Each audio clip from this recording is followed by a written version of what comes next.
here from the Career Development Center, Wendy Marasoff is over here, our director. And then Tara Malone is back there, one of our assistant directors. And you probably met Masako outside as she's checking you in. Masako Hashimoto. So I just want to, I'm going to quickly introduce the panelists. Then I'm going to ask some questions. But our hope is that you have questions, because that's why you're here, right? So I'm going to ask a few questions, and then we're going to open it up to you.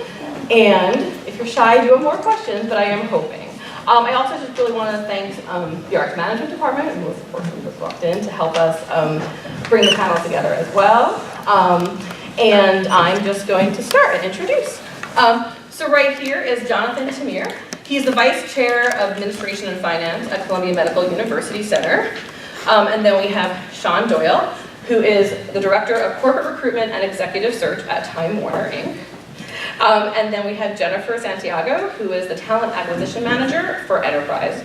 And right there we have DK Bartley, who is Vice President and Head Talent Acquisition at Dentsu Aegis Network. So I'm going to start off with my first question, which will be for all of you, is, and if you could start, Jonathan, is to just please briefly share your career story with the audience, just so they can learn a little bit about your path and just where you are now, so they have a sense of who they're painted. Sure. So good afternoon, everybody. So my career path has been kind of very curvy. So I actually graduated with a degree in biomedical engineering. And so, of course, naturally, the next thing I did was get a job on Wall Street. Just because it was an opportunity that sounded interesting to me, and I said, why not? I'm going to try it. And then after that, I went to business school after 2 years on Wall Street. And so, of course, my next step was to go work in healthcare administration. Because, again, it sounded interesting to me. And throughout, I've pretty much done that. And that's, I think the one thing, if I could just start with a piece of advice, is please don't have a kind of a schedule. Within 3 years, I'm going to get this. Within 5 years, I'm going to get this. Because what that's going to do is going to be great at making you miss opportunities that are right in front of you, okay? So go through your job, go through your life, and just embrace opportunities, embrace challenges, and pretty much that's what I've done. Whenever there was a problem, there was a department that had a problem, an area that had a problem, I'd say, yeah, I'll do that. The thought process is, if I screw it up, it won't be worse than it is, okay? And if I actually get lucky, I might get credit for fixing it, okay? So just to give you a sense, at this point, I'm in charge of the Department of Medicine at Columbia. We're the largest department at the university. We have a budget of just north of $430 million. We have 1,200 faculty and almost 1,000 staff, and have been rapidly rising in the rankings in NIH funding. So again, if I can do it, you can do it. Just be open to opportunities. I'm Sean Doyle, and let's see, I've been recruiting now for about 17 years, which is all I've done is recruiting in different places, which is fairly unusual, I think, for recruiters. Some start there and do something else. Other people will, do a particular function like accounting and then go be a recruiter of accountants. This is the thing I've done from the start. Before getting into recruiting, I was a sociology major because I identified that as the subject I was most interested to read and write about, not because I had any idea where that would get me. And right or wrong, I thought college for me was a time to study and think and explore and not learn necessarily skills for a job. I think it wound up doing that. And as I got to be, I guess, a junior in college, I did have to pick the major. I think that's when I picked the major in sociology.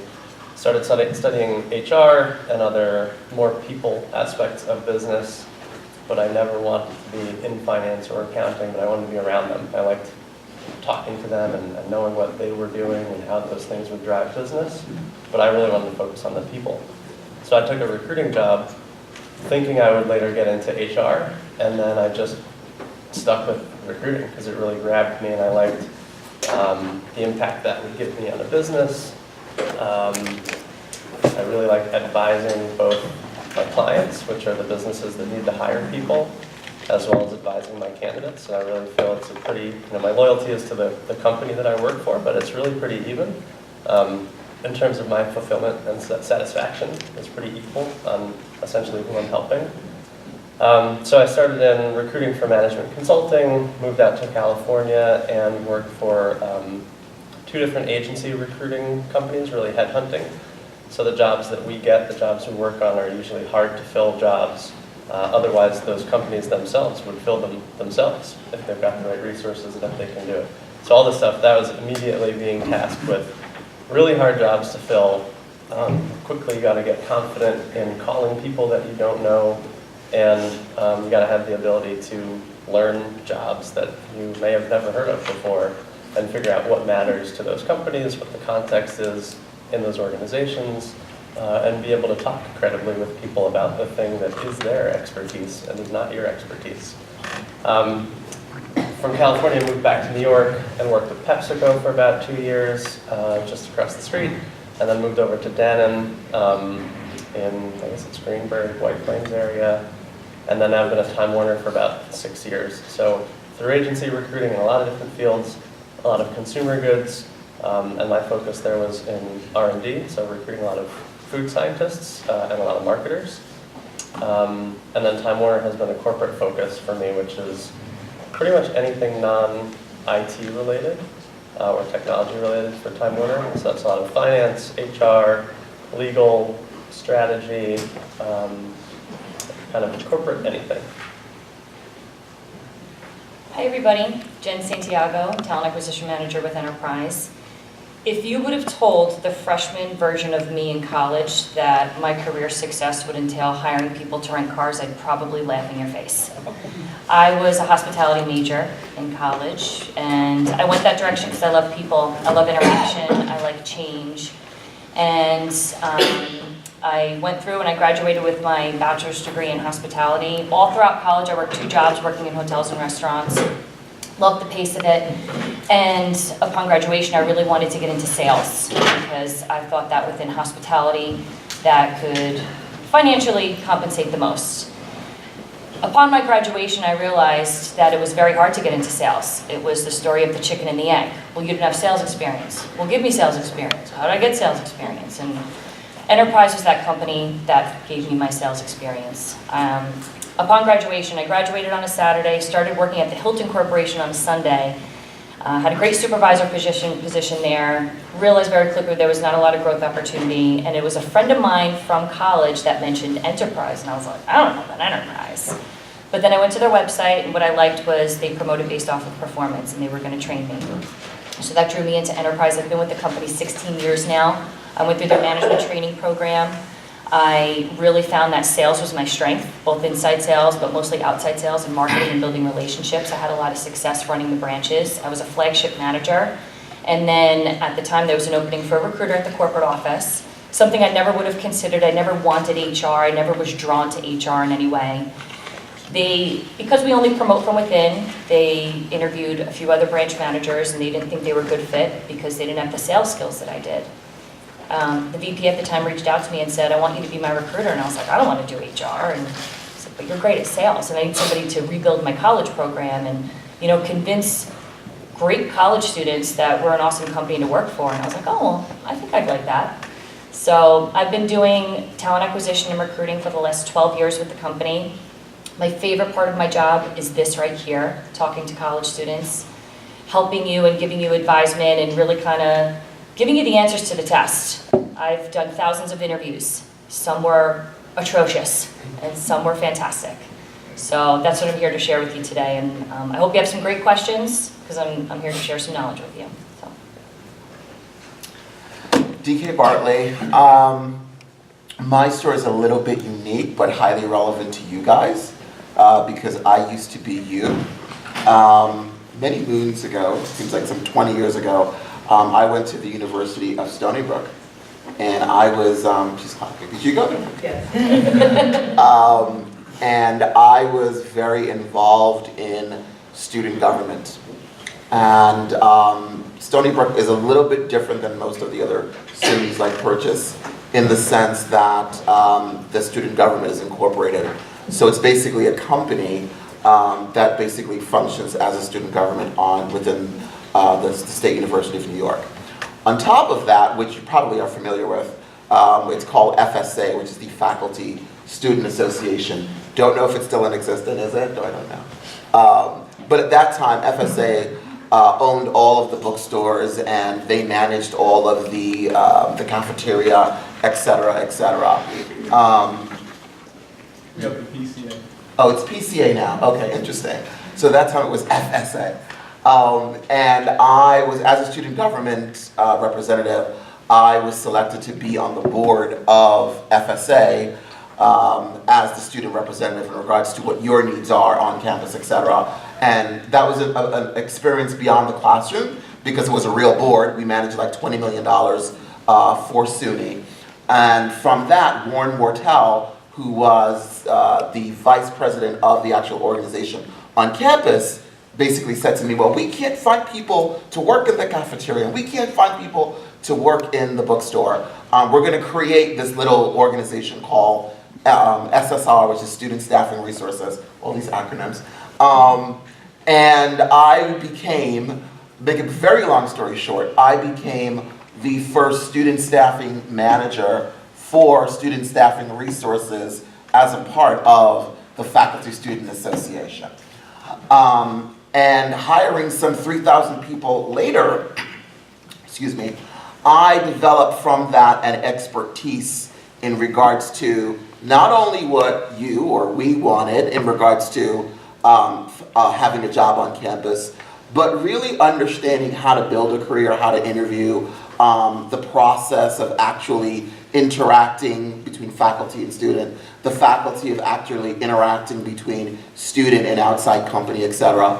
And that really was an education in and of itself about human resources. So whereas other people were studying HR and staffing, I was actually doing it as a student staffing manager.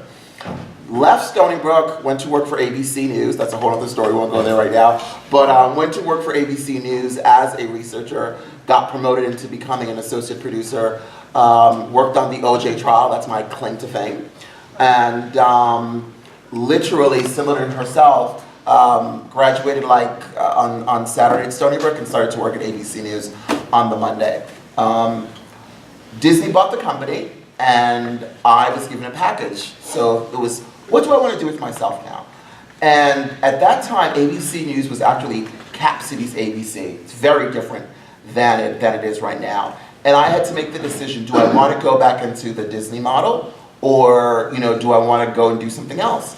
And I remembered that when I was at Student Staffing Resources, I had this amazing experience because parents used to email me. At that time, email was 20 years ago, this new thing called email.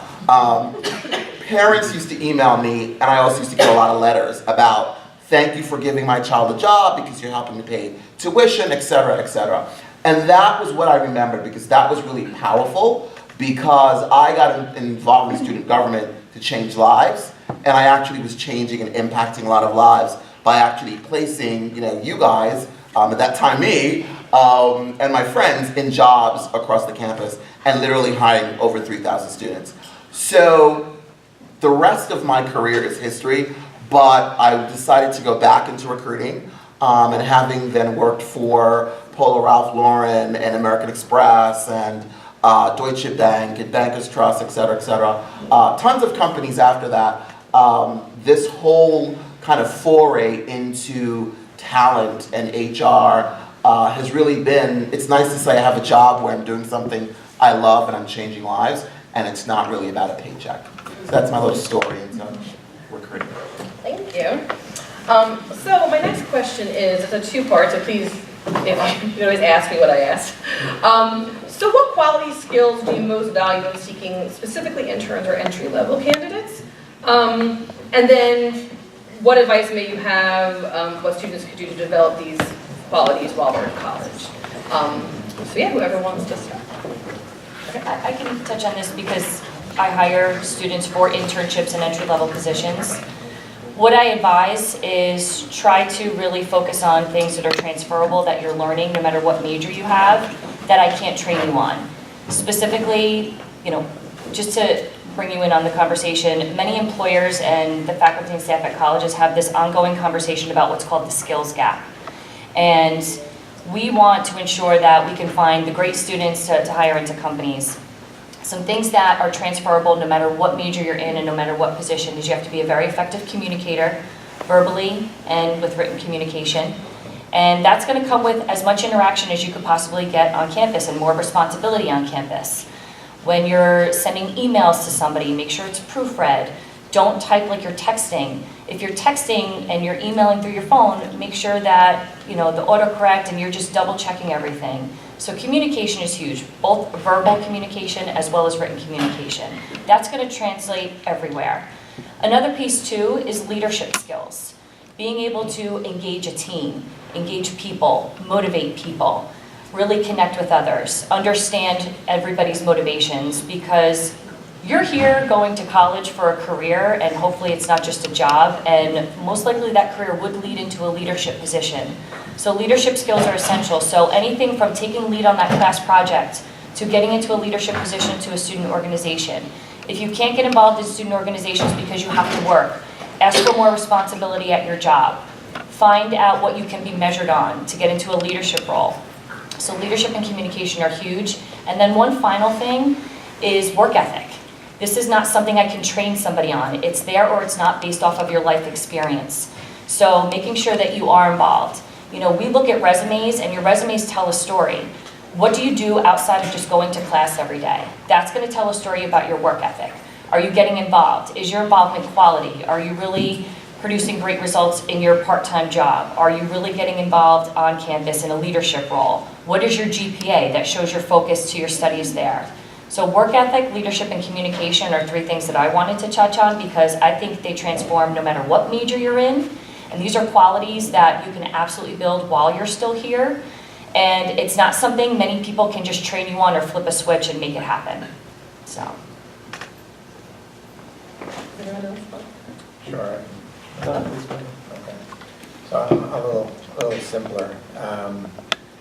You did touch on one of my big pet peeves. Please don't ever write me an email on your phone, okay? Because you will not get what I see, okay? So you really need to reflect your thoughts in a way that I'm going to see it, so you make sure that it's formatted correctly, it looks right, etc. Anyway, one of my pet peeves. The other thing is when we're interviewing people, we have hundreds of resumes for each position. I'm not even going to invite you in unless your qualifications show that you can do it, okay? So when I get people in, you've already shown you can do it. The thing for me that's the most important is you need to be somebody who's interesting, okay? And the reason I say that is because, we don't need another drone in the office. So the best way to be interesting is to be interested in something. Show me what your passion is. I've had interviews where I've spoken about the job for 5 minutes and talked about the person's hobbies for 35, okay? And what that shows me is how passionate you are, or how hard are you going to work? I mean, do you care about anything, okay? And that for me, again, very simplistic, sorry, but hiring managers are looking for that. Because you know what, we're going to have you in our office every day. Okay, and if I'm going to get exhausted just when seeing you, okay, I don't mean to be rude, I'm sorry, but it is what it is, right? So the question is, I'm inviting you into my family. Would that be a mistake for me? You just reminded me of on someone's resume once is when I was working for Dan, and people will sometimes put an objective or a summary, and I prefer a summary only because that's a little bit more about you, I think. And an objective, I think, leaves people, too often I will see someone put an objective that is too specific and actually knocks my opportunity out. The thing that they want to do is not the thing I'm representing. So that was the aside. But I remember in this one summary, a guy wrote, essentially that he had gotten kudos for his extreme attention to detail and being conscious. And I know he meant being conscientious. But in that one sentence, on the one hand, the extreme attention to detail and then getting that word wrong was fantastic. So take care with what you're writing. Just so you know, we keep those resumes whenever we have a down day. And we forward them out and say, check this out. Right, absolutely. I highlighted and shared to people, so you won't believe this. And we never forget those ones. Most of my recruiting, honestly, is on the more senior end of the spectrum. But I think there's a number of characteristics that I'm looking for across the board, and some that sometimes I'm going to look more towards leadership and influence and that part of communication. In more junior positions, I think that stuff matters, and that potential I definitely want to see, because we're never looking for just this role today, but what can this person do next year, 2 years from now, 3 years from now. So I definitely want to see some example of the ability and eagerness and passion to grow. But even for that one job, I want to hear examples about how someone can convince me that they're eager to learn, that they're humble to learn, that they can admit what they don't know, and admit that hopefully, if they're interviewing with us, that they think that the people that they'll work with can teach them something.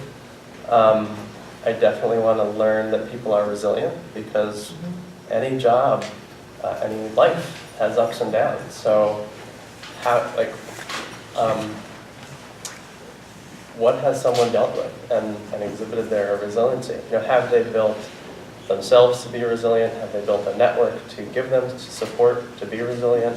And I think in a job, that those type of things play out. When things go bad, are you going to freak out and collapse, or are you going to reach out to people, or are you going to be able to sort of weather those storms, which will definitely come? And then one more just for the more junior positions that that I'm looking at. I always want to know that whoever we hire will be a good representative of us. I care much more about when they're on the job, but elsewhere too, depending on how, the legs that your job may have. Are you going to be a good representative for us whenever you're out there? I think for me it's two things. I've worked in a variety of industries. I worked in the financial industry, I worked in the entertainment industry, and in the media industry. Right now I have some 63 recruiters that report to me around the world. And I think the one thing that they all have in common when we're making decisions about candidates and where they get hired and where they get placed is it's two things. Do you know your stuff? Do you know what you're talking about? And are you prepared, right? Because very often what happens is a hiring manager saying, well, I don't want to hire this person because they don't have X amount of experience, or, I don't think they'll be a good culture fit, et cetera, et cetera. And the point of the matter is that it's an entry level role, right?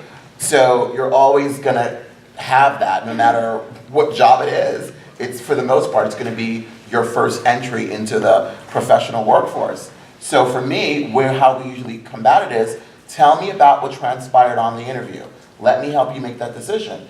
And if they're not able to give me any content in regards to that person that they've interviewed, kind of talking about, why they would be of value, why you're an asset to the organization, or even, what you've done and how it's applicable, it's a non-starter, right? So definitely know your stuff, whatever your stuff is, know what it is that you do, know what you're worth, and understand how to communicate that. And then I think secondly, it's the things that everybody always assumes that everybody knows, whereas people may know it, but I think sometimes they forget, wear clean clothing, don't have spots on your shirt, do not wear a lot of cologne or perfume. As a matter of fact, I recommend don't do that at all. Just, put on your basic hygienic stuff, comb your hair, things like that.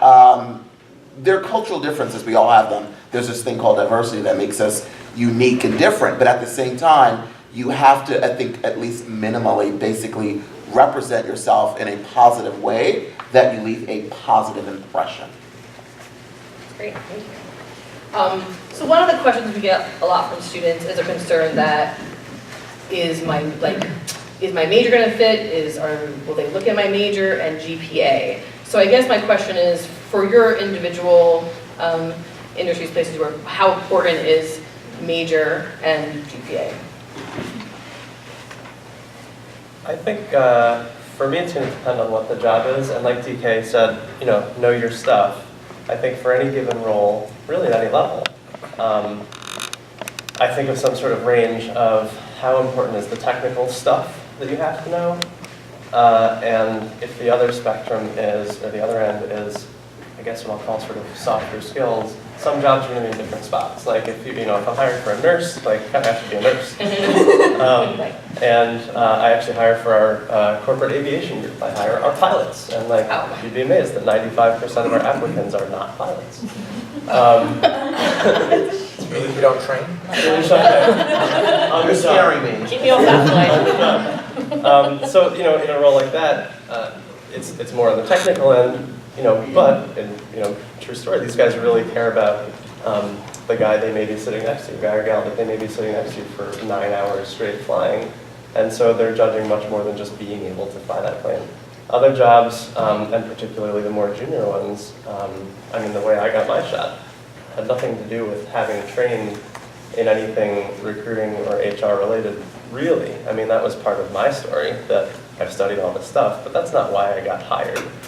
They were looking for me to be able to think and troubleshoot and communicate and persuade, and wanting to learn the thing that the person who was interviewing me, they wanted to train someone, and they wanted to hire someone that wanted to learn. In regards to choosing a major and that's impact on your career, I agree, there are definitely certain positions out there. They have a very specific criteria and qualifications needed. Technical positions, medical field, all of that. When it comes to maybe entry-level positions or something similar to what I hire for, the management training program, we tend to attract and we usually target more business majors. Doesn't mean you cannot get hired if you weren't a business major. However, within our interview process and our discussions, whatever major you have, I'm going to ask you, why did you choose that major? And I see a lot, and I'll give you a specific example of a major that's very specific and different, and I'll talk about criminal justice. I interview a lot of criminal justice majors, and sometimes our conversation is, well, my whole family, they were in law enforcement, I did take the civil service exam, I'm just waiting, and now I just got to, but it's very competitive, and I need to find something else. Well, you're not a top candidate for me, because I know that you're a ticking time bomb and you're eventually going to leave once you get the call from the state police. But if your story about your major is, well, I originally wanted to get into law enforcement because I just want to help people. But as I got further into my major and my credits and I committed to it financially, I did realize that more exposure to this, the things that I wanted aren't really going to be in law enforcement. Through some of my work experience in retail or business or what have you, I really want to get into business, and this is why I'm more willing to move you forward in that process. Be prepared to discuss why you chose your major, and be prepared to discuss what transferable skills you've developed while learning in that capacity, and do your best to get as much applicable experience to that industry and that major. It's not just your major, but it is also work experience and internships as well. As far as GPA, as I mentioned before, it does tell a story about your work ethic. Now, for me as a student, I wasn't a star student, I wasn't a 4.0, I had a 3.2 GPA, but I also worked 2 jobs. Maybe if I didn't work the 2 jobs, I'd have a 4.0 GPA. So, again, the resume does tell that story.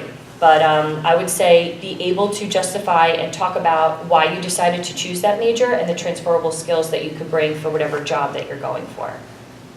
Can I say something with that? So, right now I teach communicating New York students, and we just had a class about resumes and interviewing, and I told the students, I said, if you've worked as a server, as a hostess, if you've worked as a bartender, I'm like, those are all really relevant jobs to any entry-level position that you're going into. So how do you communicate that in a written form to make those skills transferable?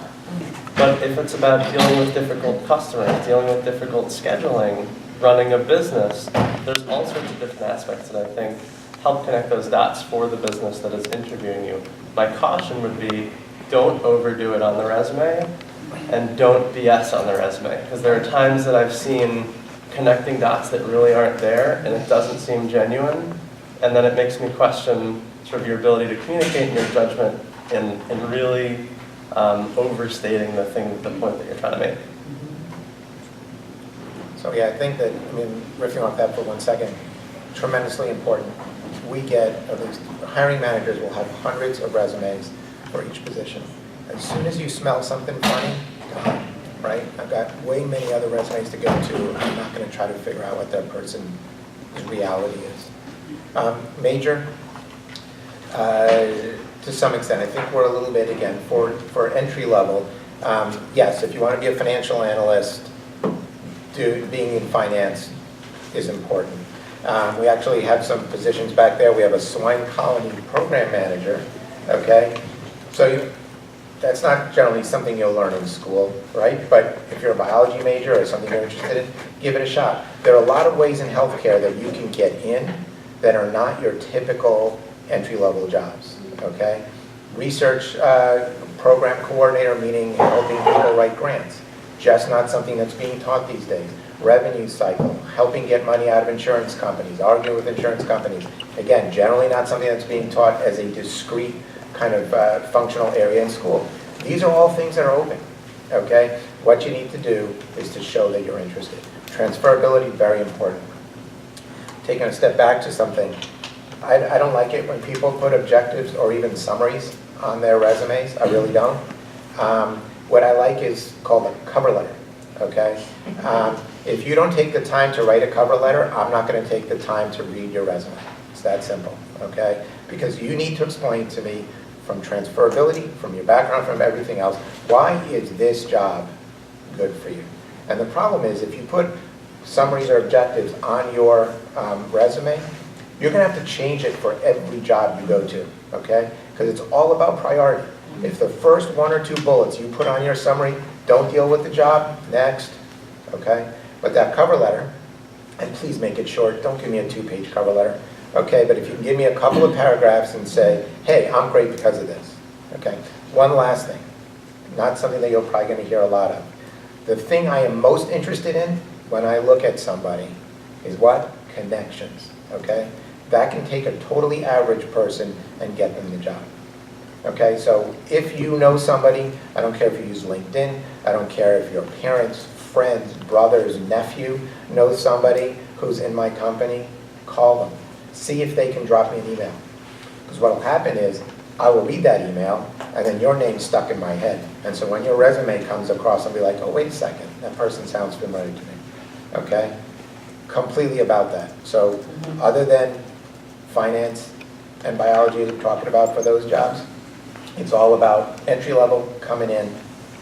And if you can get somebody else to tell me how great you are, not you yourself, you're way up in the pot. So now I want to riff off you a little bit. So I think That's what we're here for. when I'm applying for jobs, I'm trying to tailor my application as much as possible, but and I try to know as much as I can about what I think they're looking for. But I know I can't always be right, so I also want to cover all audiences. So that's one statement. As to cover letters, I generally don't have time or reason to want to read them. So I've been asked this before, do you read cover letters? And the answer is sometimes. So if we offer that opportunity, you better submit one. You know, there are times that I'll want to, you know, for me in my system, I can look at the resume and I can tab over and look at a cover letter. For me, I'm really only looking if there's some type of differentiator. Like, either I want to know more, or, you know, this job is in New York and we don't have a relocation budget, but your resume says California. I want to look at that cover letter and, like, does it address I'm about to move to California, or to New York, or whatever it may be. Or just for a little bit more information. So I don't do it frequently, but it better be there when I want it to be there. And when it's not, then I'm probably just going to pass it over. So I think that's a big miss. There's one other thing, and I may have lost it. We'll leave it. So I'll jump in because this is going to be very polarizing. So he jumped in because when he said cover letter, it was like, I think we're all like ding, ding, ding, ding, ding, like that's an interesting topic. So cover letter, like I'm going to tell you, don't do the cover letter, right? And the reason is, to his point, is that you have to, I think where the learned lesson for you guys, and this is why I think panels like this are really good. You have to understand that company. So for his company, they want a cover letter. So the idea is to do that research, and then you would need to submit a cover letter, because he just said, if you don't have a cover letter, I'm not gonna even look at your resume.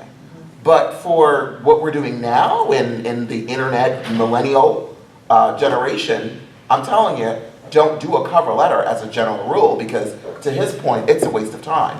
We don't have the time to read every cover letter.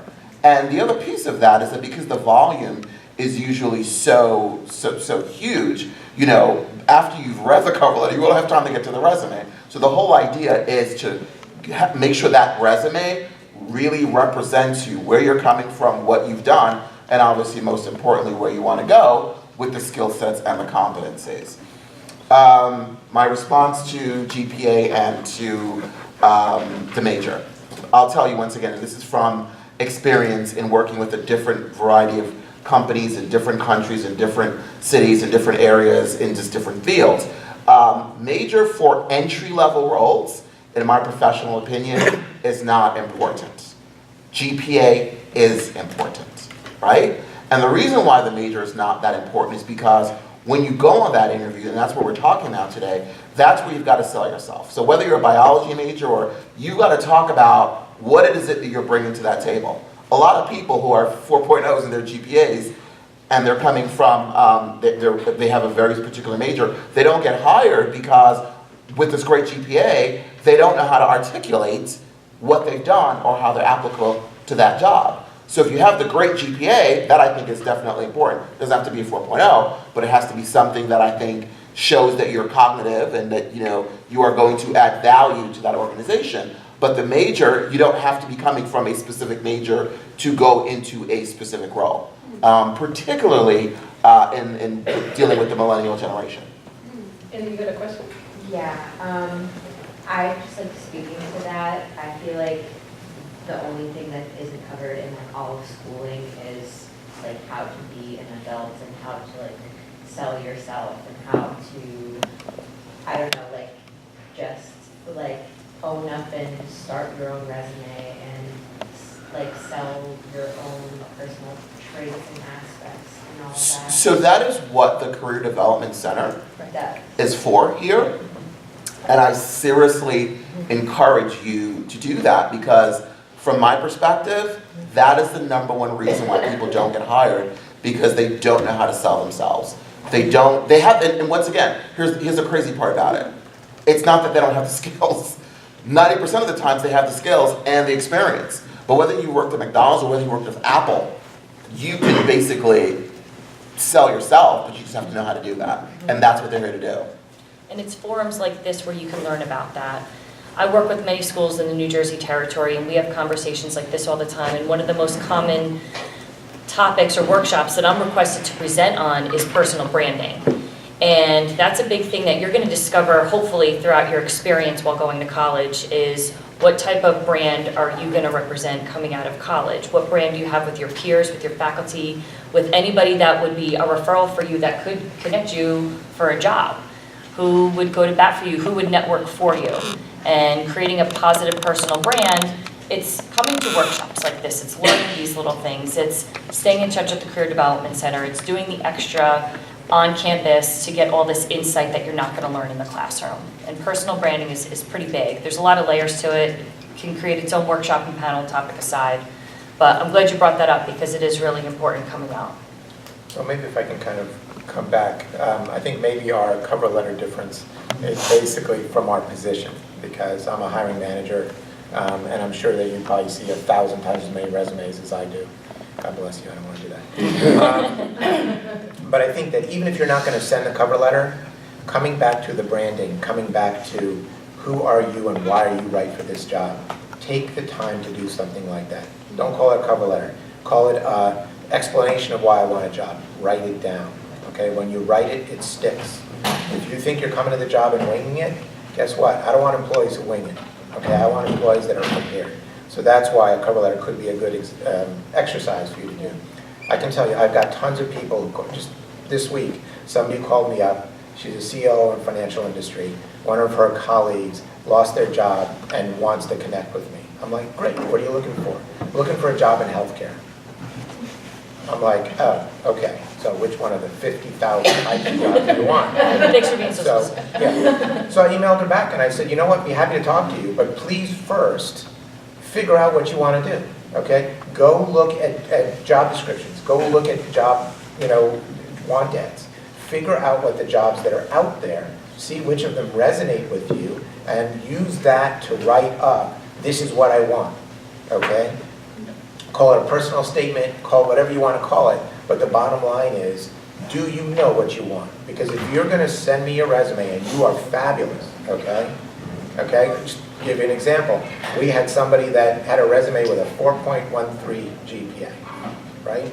So like what, a third of their class were A+, and the rest were A's. Okay, great. You know what? So unfocused in the interview, it was like, okay, it's frustrating for us, okay? So please have your story, write it, so you can think it, so you can live it, so when you're coming in, you're convinced that you're the person for the job. Because if you're not convinced, you're sure not going to convince me.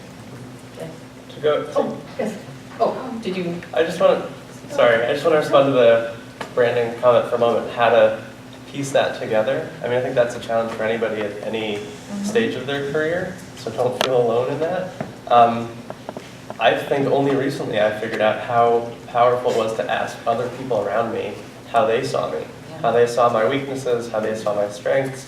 And it's a little easier for me maybe than it is for you. I mean, I can ask sort of the circle of employees right around me, I can ask my clients, and it's pretty specific questions that I'm trying to hear back from them, so it's not just sort of generalities. And in my experience with that, again, I'm really going to prepare for any interview that I have, but I know about myself, I have a hard time on the fly thinking of good examples for the things that someone might want to hear.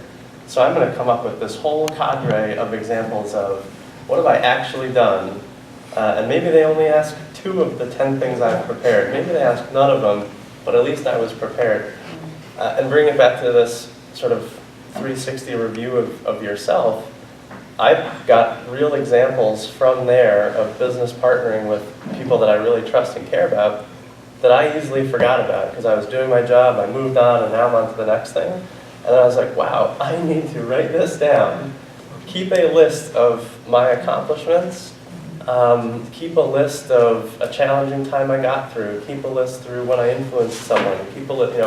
Put all that stuff together and keep it, read it, and that's part of my preparation for any interview. For you, I don't know who those people might be.